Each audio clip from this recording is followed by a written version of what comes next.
I'm here with Ian Bremmer, who of course is the CEO and founder of Eurasia Group and also G0 Media. He is also a noted political scientist.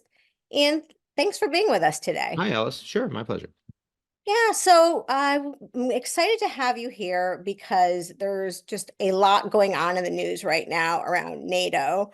And I felt who better to talk us through this than you. Of course, I'm talking about the fact that former President Trump turned candidate Trump was in South Carolina at a campaign rally this weekend.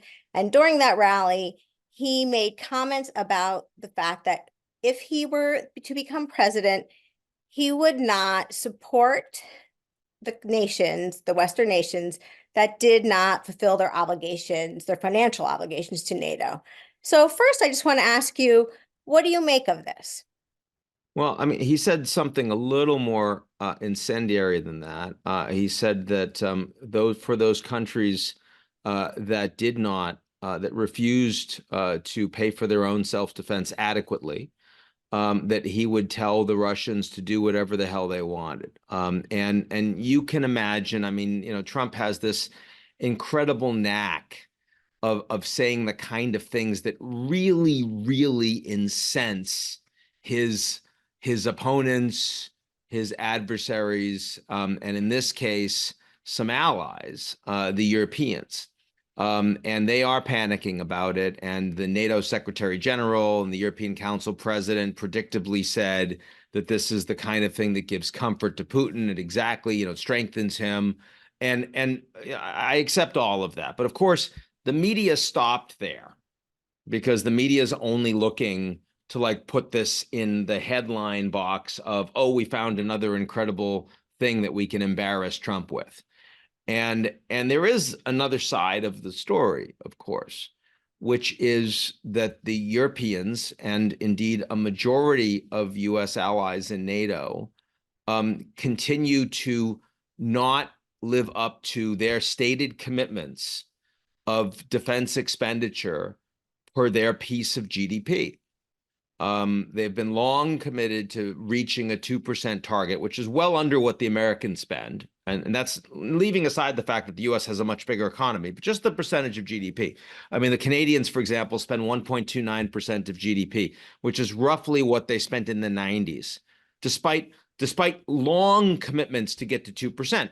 And so the question that should be asked, which is never asked, which is, well, if you're an ally of the United States and you consistently refuse to spend money on your own self-defense, should there be any consequences for that whatsoever? Any?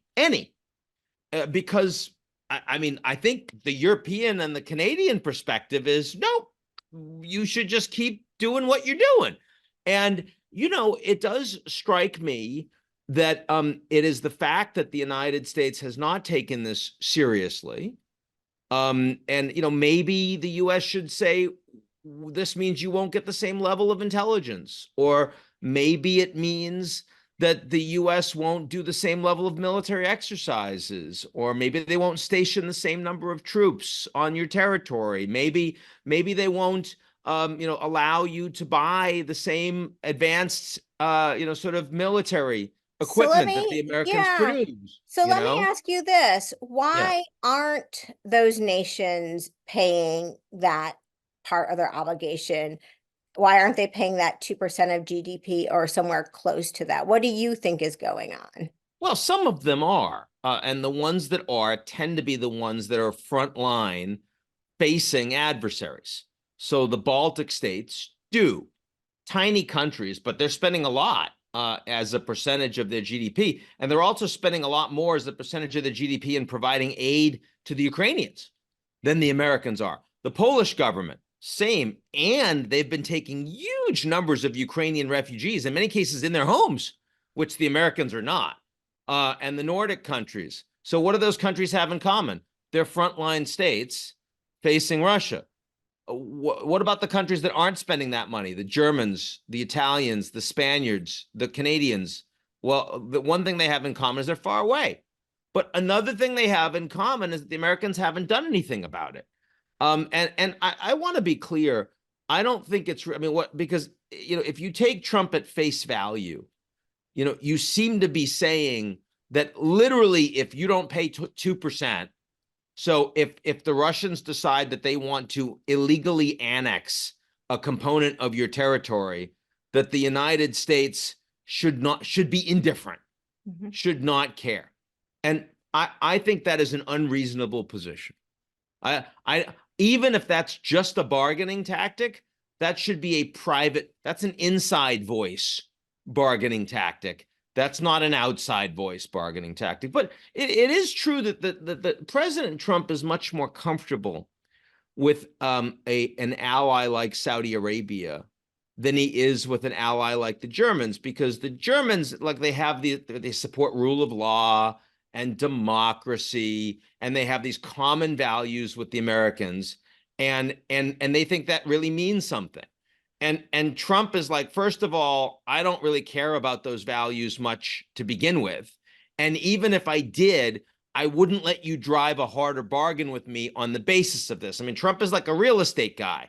For him, it's like a landlord's relationship with your tenant. Like, you don't care, like, if you like that tenant or you don't. If they don't pay their rent, they're going to be evicted, right? That is his perspective. And the Saudis are like, okay, they may not be democratic. They may be a dictatorship. Maybe they torture folks every once in a while, but they pay their bills. And in fact, they've got a really big checkbook.